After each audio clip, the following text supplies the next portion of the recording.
First, we must be very clear on something. Dog memes are nothing more than pro-dog propaganda. Albeit, this is propaganda that is propagated by the masses themselves, at least for the most part. Dog propaganda is perhaps the most omnipresent propaganda to spread through modern culture.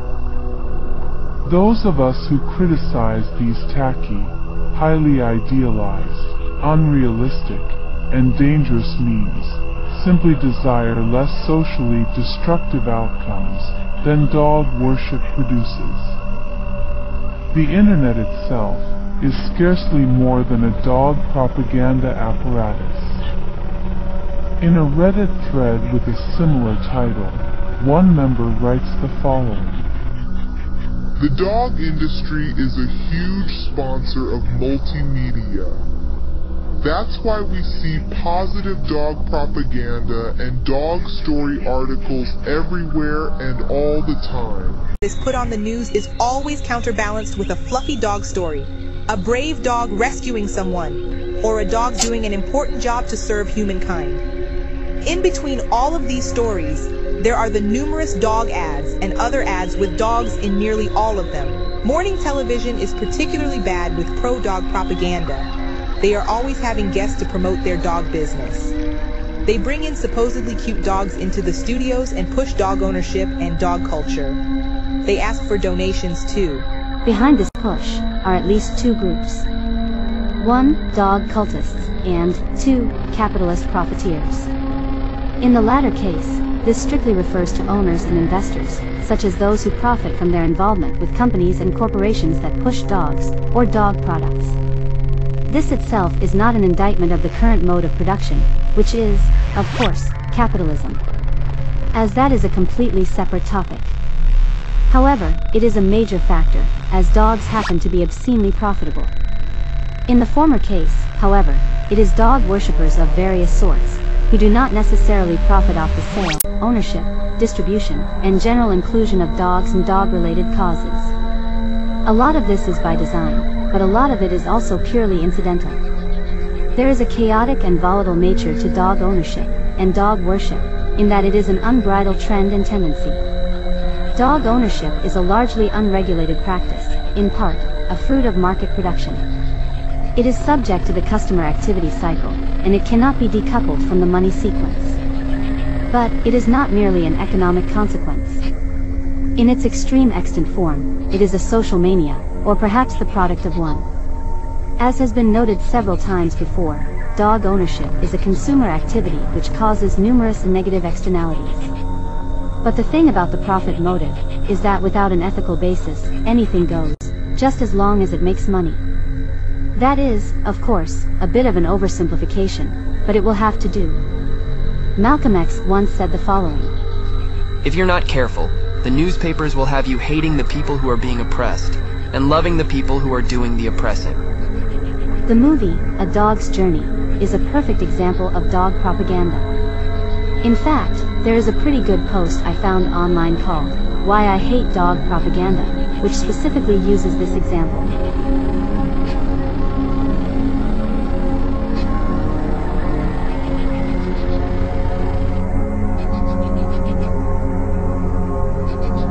Dog propaganda is everywhere. It's in books, movies, social media, everywhere.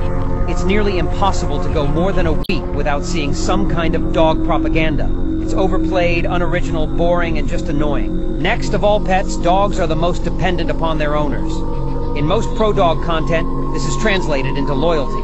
Dogs aren't loyal because they just love your personality. They hang around you because they have no choice. They need you to survive. All of this content builds dogs up as independent, thinking, problem-solving creatures. Yet anyone who's had any pet at all will tell you about the multitude of times they looked at the animal and just thought, how are you still alive?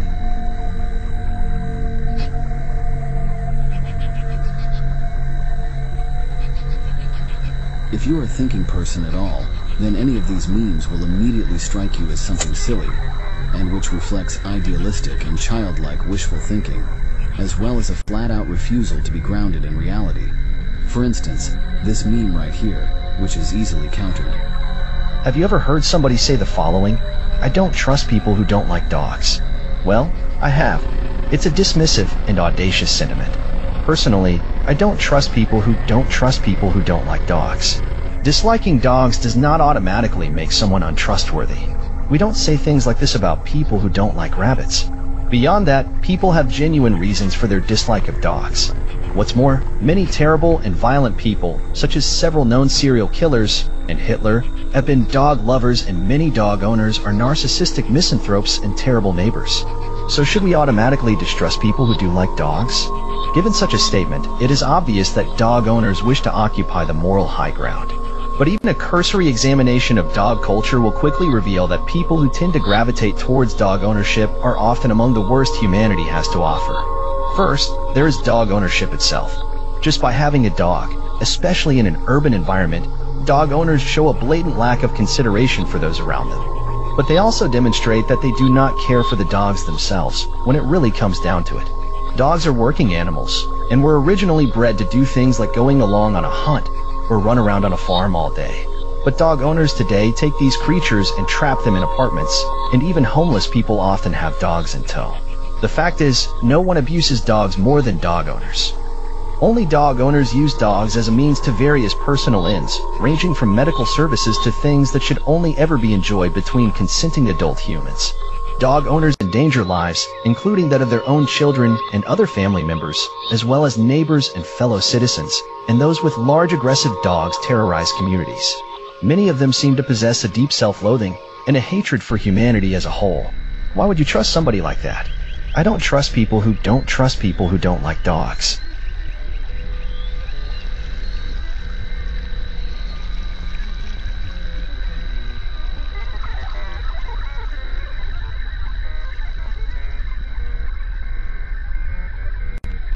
Then, once again, we see stuff like this. These types of quotes actively encourage people to sacrifice themselves to dogs in some way. It is honestly incredible that this is a widespread thing, and not some weird, niche, and relatively rare tendency confined to just about a couple thousand people in some forsaken corner of the globe somewhere. Basically, in memes like this one, we see nutters glorifying dogs' food obsession. Dogs are an expense, a massive inconvenience, and notoriously messy and dirty. By zooming in on an image where it looks like a dog is smiling and hugging someone, which are purely human expressions, a caption claiming dogs are somehow worth all the headache dogs cause might be seen. Case in point, this meme right here.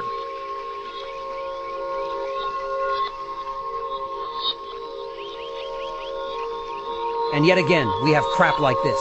What's happening here is easy to explain. On the one hand, there's the reality.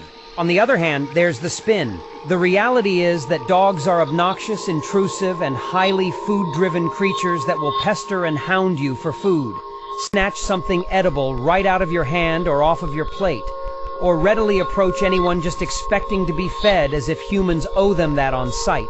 I've read many stories and have seen several videos of dogs stealing food from people at public parks or other public locations or at various public events. I've been to many houses where untrained dogs have to be physically discouraged from getting anywhere near you while you are eating. It is common knowledge that dogs will often wait until someone gets up or turns their back to eat right off their plate. This one here is particularly assholish, basically glorifying a dog's violent nature. By the way, and, as I have shown with this jellyfish photo, you can easily reveal the absurdity of any of these, by simply pasting the text from a pro-dog meme, word for word, and applying it to some other animal, or object. Dogs don't judge, but that is only because they are incapable of discernment. Of course, this doesn't stop some nutters from claiming that dogs are somehow a judge of character.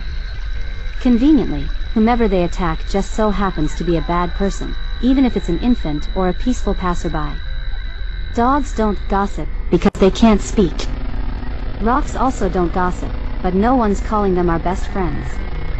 We don't call hailstones, hamsters, hamstrings, hippos, hummingbirds, or hurricanes our best friends. Yet, all of these have the same inability to gossip as dogs. Dogs are not your friends. They see you as a food dispenser, and they can't and don't understand the concept of friendship, as we know and understand it. Imagine thinking you can be friends with a mindless beast that eats its own excrement and is only seemingly affectionate when it's sure it is getting something from you.